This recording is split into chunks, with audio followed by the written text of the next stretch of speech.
তো আমরা হাসনাবাদ থেকে পুরো এবার টোটোয় উঠে গেছি। টোটো না, অটো, এগুলো অটোয় উঠে গেছি। আর দেখো আমাদের গ্রামের বাড়ির রাস্তাতে খাল বিল মানে কি মানে বাগান বাড়ি সব পার হয়ে চলে যাচ্ছি আমরা। আর আমি পেছন দিকে বসেছিলাম, কেন সামনের দিকে জায়গা পাইনি। আর এদিকে পুকুর থেকে আরম্ভ করে মাঝে মাঝে ধান চাষ হয়েছে, পুকুর আছে, সব কিছু আর কি, খাল বিল নদী নালা পার হয়ে একদম বাড়ির দিকে চলে যাচ্ছে। দেখো ধান কত সুন্দর হয়েছে, দেখো কখনো ধান, কখনো পুকুর, কখনো সবজি, কখনো মাঠ, এই সব দেখতে দেখতে দেখতে দেখতে বাড়ির দিকে এগোচ্ছি আস্তে আস্তে। দেখো পুরো ধান, কত সুন্দর জায়গাটা, তাই না? এই সময়টা ধান চাষ হয়েছে খুব সুন্দর। কিছু কিছু জায়গায় ধানটা পেকেছে, কিছু কিছু জায়গায় ধানগুলো পাকেনি।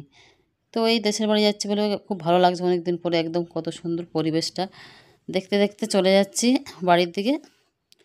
আর প্রায় প্রায় পৌঁছে গেলাম আর কি। তারপরে এই যে নেমে এবার হাঁটা পথ, কেননা ওই ভিতরের দিকে যেতে চাইছে না, ভিতর থেকেও গাড়ি যায় কিন্তু ভাড়া করলে তখন যায়।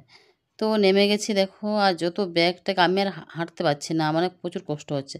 সব ব্যাগগুলো মেয়েরা নিয়ে নিয়েছে, দুই মেয়ে হাঁটছে দেখো। আর দু সাইড দিয়ে আমাকে বলছে তুমি পেছন দিকতে আসো, আর দু সাইড দিকে পেছন দিকে আস্তে আস্তে করে এসো তুমি, কেননা হাঁটতে পারছো না জোরে।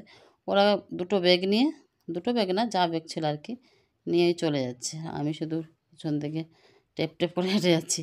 আর দু সাইডে ধান দেখো, দু সাইডে ধান, মাঝখানে রাস্তাটা, এত সুন্দর দৃশ্য না, মানে বলার মতো না, এত ভালো লাগছে।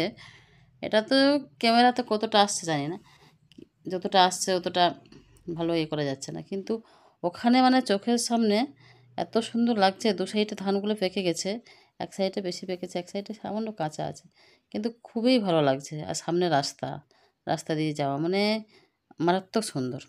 যাই হোক, তারপরে বাড়ি আসার পরে কি বলবো, রাতে খেতে পাইনি, কারণ কারণ হচ্ছে কি, কারেন্ট ছিল না, গ্যাসের পাইপ লিক হচ্ছে।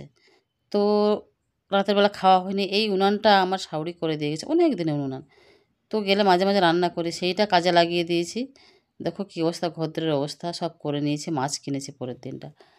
আর সামনে একটু পরিষ্কার করা ছিল, এই হচ্ছে গিয়ে বলেছিলাম তাই করে দিয়েছিল দরজার সামনেটা। আর ওই সাইডে ঘুঁটে দিয়েছে দেখো লোকে আমাদের এতে, সামনেটা ওই সাইডে ঘুঁটে ডিপি করে রেখেছে।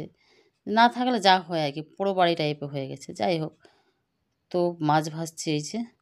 আর এই উনান, সে ভাঙা উনান চলছে, কাঠ কিছু আমি এই সিঁড়ির তলায় রেখে দিয়ে গেছিলাম। আর ভাতও এদিকে খেয়েছি, মানে কি বলে, এত রাতভর খায়নি তো, এত রাত জন্য ভাতছে, বহুত কষ্টের পরে ভাত পেয়েছে। কালকে ভোরদিন কষ্টের পরে একবেলা খেতে পেয়েছিল, আর এখন একবেলা খাচ্ছে।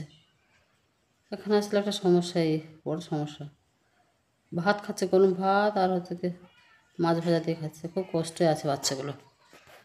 ওহ, কেমন হয়েছে ওই যে মাছ ভাজাটা? আস্তে আস্তে খা, যেন কাঁটা ফাটা না খেয়ে ফেলিস আবার।